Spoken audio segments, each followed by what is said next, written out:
Hello everyone. Today we are going to see the recursive approach of solving 0-1 knapsack problem. So first we'll going through the recursive approach. Then we will see how we can optimize it. Like we can optimize it using memoization. So how memo table form, and later we will see dynamic programming approach.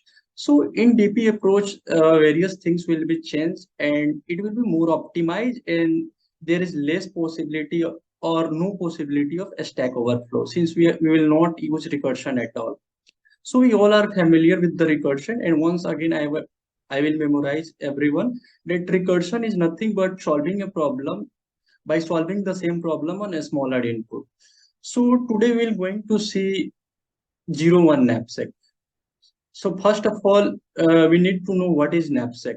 So knapsack is nothing but a bag which capacity is will be given, and there will be some item array where the value and weight of the item will be given to you. And then we have to select the item from the item array so that we will get the maximum profit. So in this way, if the question is asking like these things, this must be an optimization problem. And whenever it will be optimization problem, we will either solve it by greedy method or we'll see the dynamic programming. It's like there is the two kind of knapsack. One is the fractional knapsack and another one is the 0-1 knapsack. So the basic difference between the fractional knapsack is in fractional knapsack, we can consider any amount of a particular thing. Suppose the capacity of our knapsack is 5 and we want to take some value which weight are given like 15. So the fraction of that value of that weight we can get. So in fractional knapsack, we can consider the fraction of item, but in 0-1 knapsack, either we can take it or either we can leave it. There is no possibility of fraction. Suppose we need to consider a TV. So we can't take it as a fraction. Either we'll take it whole or not. This is how 0-1 knapsack works.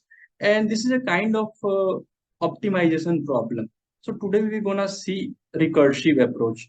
So there are two things we must be careful before using recursive approach.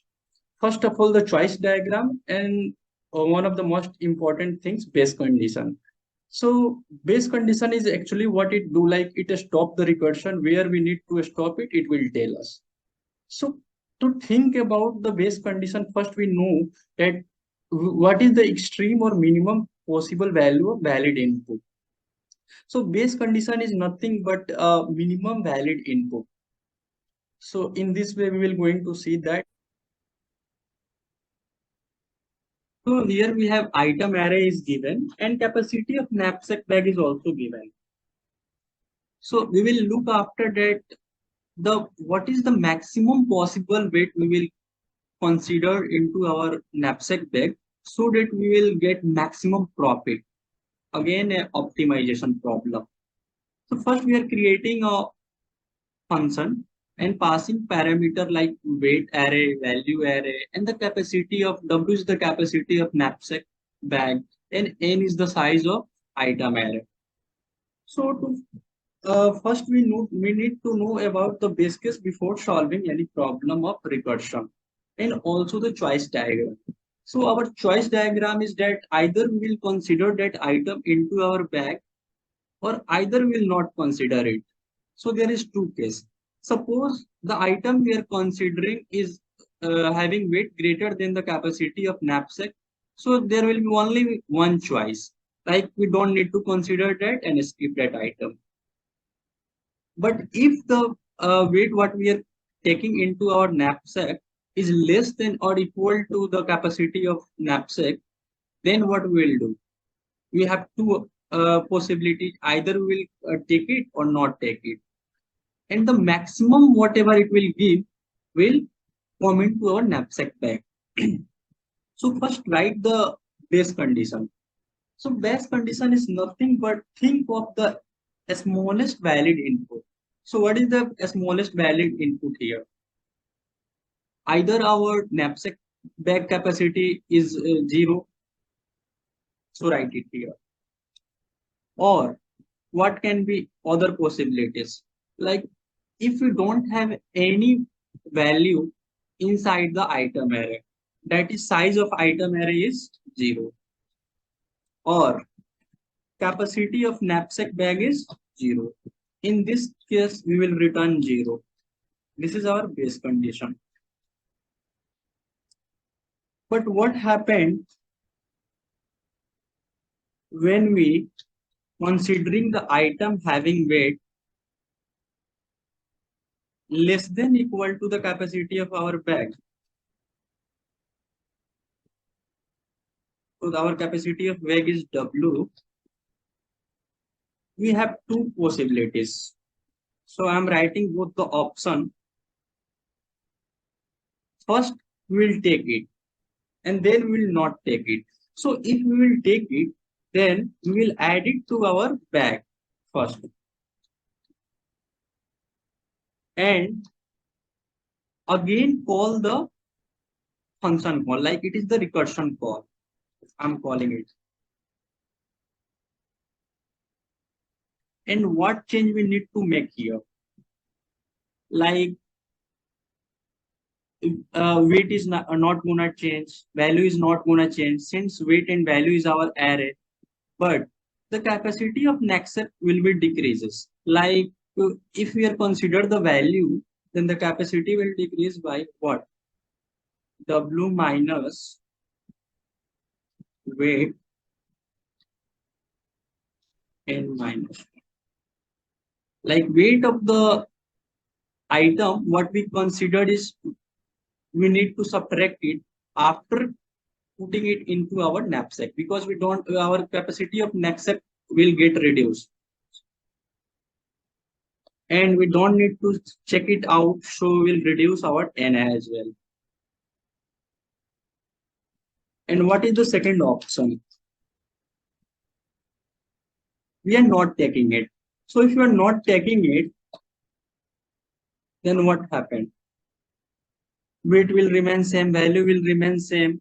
The capacity of knapsack will not reduce since we are not since we have not taken the item into our knapsack. But we will not check it on that particular item as well. So reduce n. Call it on a smaller input. And the maximum value how we will get by option 1 and option 2 will return that. So return math.max, which is version in Java library.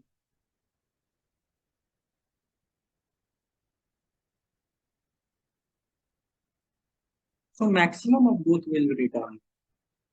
And what happen if our weight what we are considering is greater than the capacity of knapsack?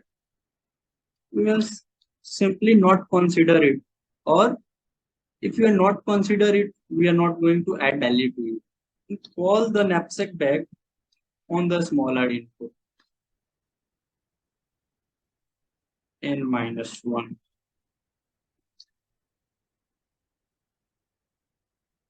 And now call the function from main function. Suppose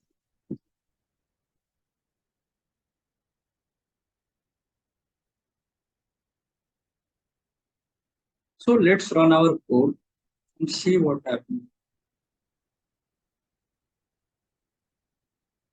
We are getting 27. The maximum capacity of the bag is 15, and with that maximum capacity of knapsack, we are getting the maximum value of 27. It's all right. And now check our time complexity and space complexity of the code. Fine.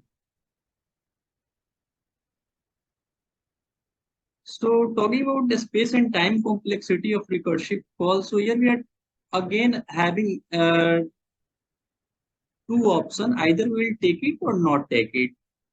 So time complexity will be exponential, that is order of 2 to the power n. And here is a space complexity. So space complexity is determined by maximum depth of recursive call stack. And in the worst case, the maximum depth will be equal to the number of items, which is n. So space complexity will be order of n. And talking about how we can optimize this 0-1 knapsack problem. So by taking a memo table, making a memo table, we can optimize this and we can reduce the time complexity of the code as well. By whenever we call the function, and we will memorize that particular value and push that particular value into the array. And whenever we need that value again, we will consider it from array itself or memo table itself. This is how we can perform memoization. And there is one more method to solve this problem. Like we can use bottom-up approach. It is also a DP approach where we will avoid the function call. Like when we will use bottom-up approach, that is iterative approach, we are not need to make any function call. So stack overflow issue will be no more. And we can use that very efficiently. That's all about the 0-1 knapsack. And later on, we will see that part, like how we can make memo table and how we can go through the bottom-up approach.